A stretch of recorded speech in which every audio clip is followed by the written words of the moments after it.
Lectura del Santo Evangelio según San Lucas.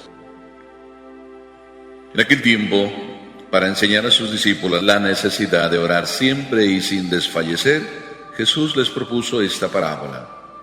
En cierta ciudad había un juez que no temía a Dios ni respetaba a los hombres. Vivía en aquella misma ciudad una viuda que acudía a él con frecuencia para decirle: «Hazme justicia contra mi adversario». Por mucho tiempo el juez no le hizo caso, pero después se dijo: «Aunque no temo a Dios ni respeto a los hombres, sin embargo, por la insistencia de esta viuda, voy a hacerle justicia para que no me siga molestando». Dicho esto, Jesús comentó: «Si así pensaba el juez injusto, ¿creen acaso que Dios no hará justicia a sus elegidos que claman a Él día y noche y que los hará esperar? Yo les digo que les hará justicia sin tardar. Pero cuando venga el Hijo del Hombre, ¿creen que encontrará fe sobre la tierra?». Palabra del Señor.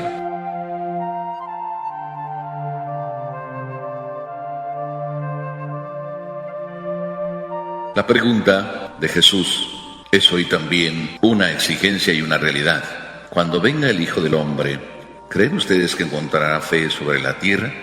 Yo supongo que sí, porque si yo mismo hiciera la pregunta, cuando yo celebro misa, ¿creen que llegará el momento en que nadie vendrá? Pudiera ser que alguna vez celebre y nadie ha venido, pero normalmente no ocurre eso. Así es que, ¿qué hace falta para que verdaderamente la fe no la perdamos? Jesucristo nos dice en el Evangelio de hoy, de alguna manera, que debiéramos ser no como niños caprichosos. Ustedes ya saben lo que pasa con el niño caprichoso. Ustedes tienen niños caprichosos. Es más, ustedes son caprichosos, por eso sus niños son caprichosos. Y el que quiera decirme lo contrario, que se mire a sí mismo. Porque ocurre normalmente que nuestros niños piden y piden y piden, y más hoy. Porque los ojos, cuando uno los abre en cualquier lugar, hoy los ojos se van. Se van por el último juguete, por la última muñeca, se van por el último juego. Es que los negocios para eso son. Y te presentan en el escaparate, te presentan lo último. Y lo presentan súper atractivo, sobre todo para los niños. Porque los niños de eso viven, de los ojos. Entonces te están pidiendo y te piden de inmediato. Y tú puedes hacer lo mismo que hacen muchos. Apenas abre la boca tu hijo, le estás dando lo que pide. Y luego te encuentras con que ya dejó la Coca-Cola ahí a medias, ya dejó el trozo de hamburguesa allá, ya dejó la mitad de la pizza tirada, ya dejó la paleta también medio chupada. Es decir, todo lo deja a medias. ¿Por qué? Porque era nada más un capricho. Entonces, cuando Jesús nos invita hoy y nos dice: hay que orar sin desanimarse, quiere venir a decirnos que hay que orar no por capricho, no nada más, pues ahora voy a orar, y empiezo la oración y la dejo a medias. Ahora voy para allá, pues sí, tengo necesidad, pido. Pero era nada más una cosa del momento, como para tranquilizar mi conciencia, como para decir, bueno, tengo que ir porque ya hace mucho que no voy. Y voy como así, de esa manera, tranquilizándome. Y viene a decirnos Jesús, hay que aprender verdaderamente a orar. Y orar no por capricho. Y nos pone un ejemplo que me parece maravilloso. Nos dice que en una ciudad había un hombre, un juez. Y si aquí hay algún juez, que no se sienta ofendido, porque aquí no está muy bien retratado. Dice, un juez que ni temía a Dios, ni le importaban los hombres. O sea, lo pone como de lo peor.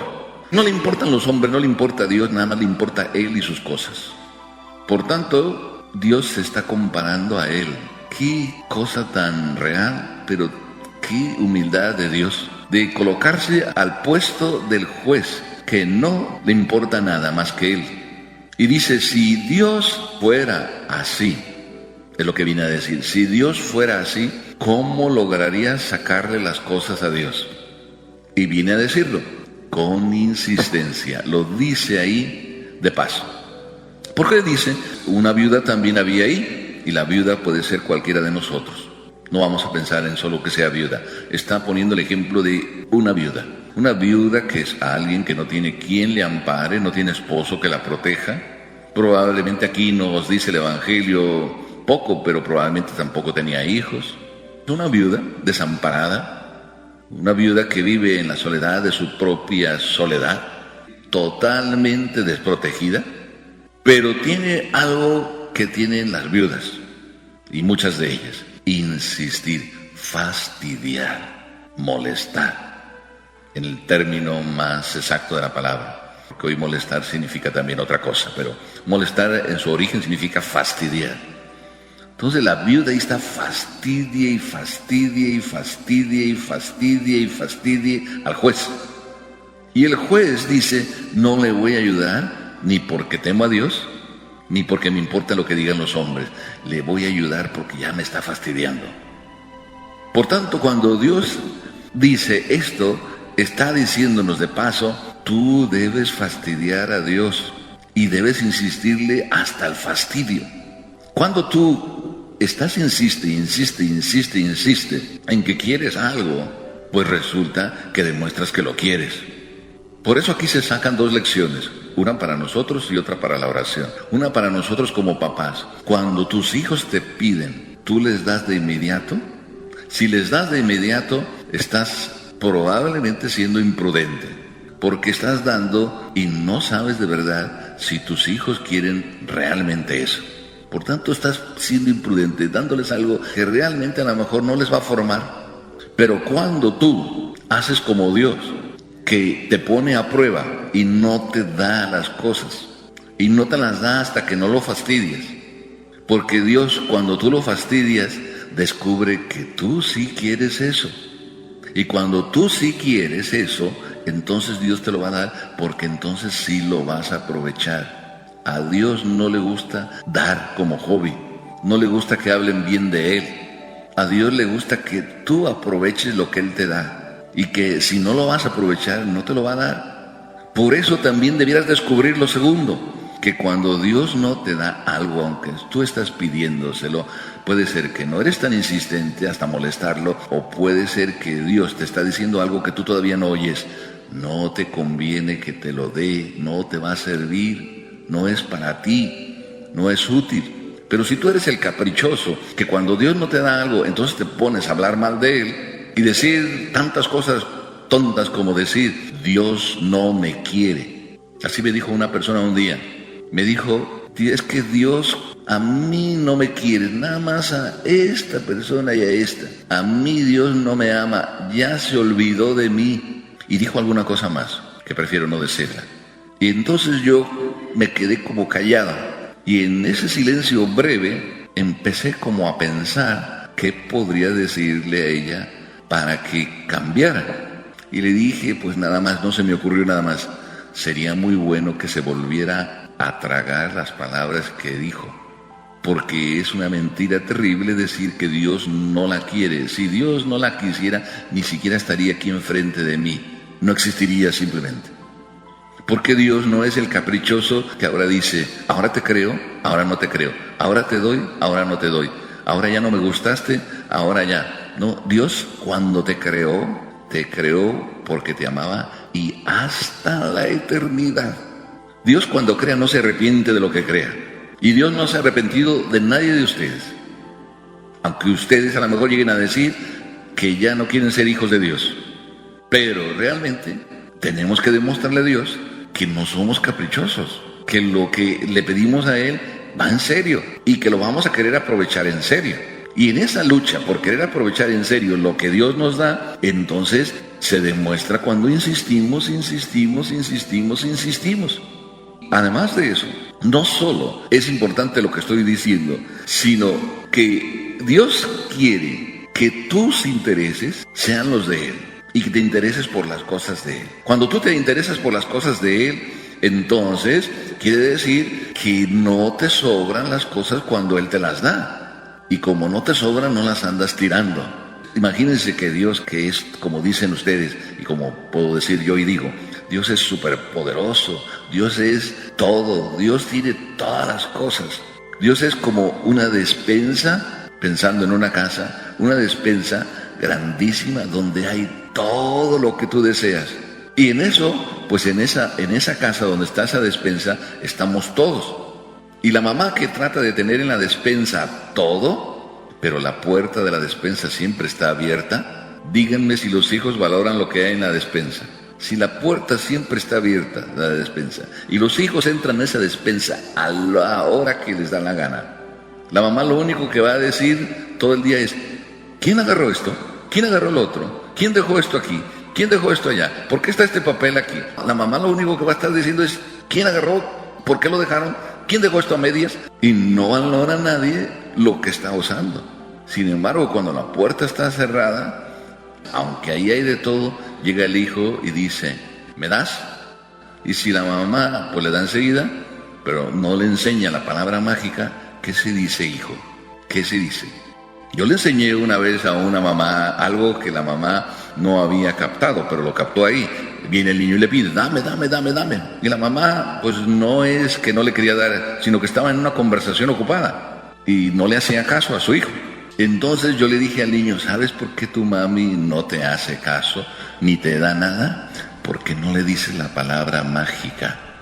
Y la palabra mágica es: mami, ¿me das por favor? Pero cuando el niño dice ¿me das por favor?, ya a lo mejor es porque lo necesita o porque lo quiere.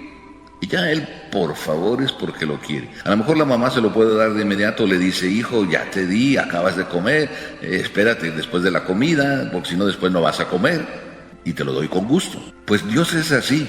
Cuando tú pides y pides y pides, hay veces que no te da y te dice: oye, no, la vez que te di la otra vez me lo dejaste a medias y me encontré con que luego no lo aprovechaste.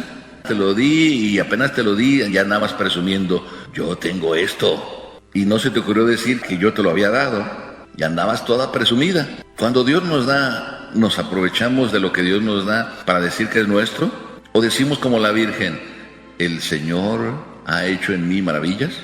Muchas consecuencias se sacan pues de orar, sí, y también de recibir. Por tanto, aprovechemos lo que aquí dice Jesús: cuando venga el Hijo del Hombre sobre la tierra, encontrarán la fe capaz de pedirle a Dios y de darse cuenta que cuán bueno debe ser Dios, que se llega a comparar con el juez injusto, que da porque le insistimos, y Dios que es justo, y Dios que es bueno, y que solo le preocupa no lo que digan los demás, sino le preocupa amarte.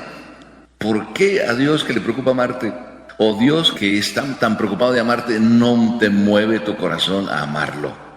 Y sin embargo a veces sí le tenemos miedo a Dios. Al juez injusto esta viuda no le tuvo miedo, le insistió. Pero a Dios a veces sí le tenemos miedo y por eso no le pedimos. ¿Y cuál es el miedo que le tenemos a Dios? Porque no somos honestos ni sinceros. Entonces cuando estamos delante de Dios no tengo valor para pedirle. Dios me ve y ¿cómo verdaderamente he sido yo con Él? Entonces la oración no es tan insistente, no por miedo a Dios, sino por vergüenza o por sinvergüenzas. Y el Salmo nos viene a recordar lo que logramos cuando verdaderamente somos lo que tenemos que ser. Dichosos los que temen a Dios. Cuando la Sagrada Escritura nos dice dichosos, nos está diciendo vamos a hacerlo. Y cuando nos dice la segunda parte, temiendo a Dios. ¿Y qué significa temer a Dios en la Sagrada Escritura? Es bien sencillo: haz lo que Él te pide, sigue la voluntad de Dios. Ese es el que lo teme de verdad. El temor en la Sagrada Escritura es la reverencia, no es miedo, sino puesto que Dios lo amo, puesto que Dios se merece, puesto que Dios lo estimo, sigo lo que Él me pide. Y el que sigue lo que Dios le pide, alcanza lo que a Dios pide. Amén.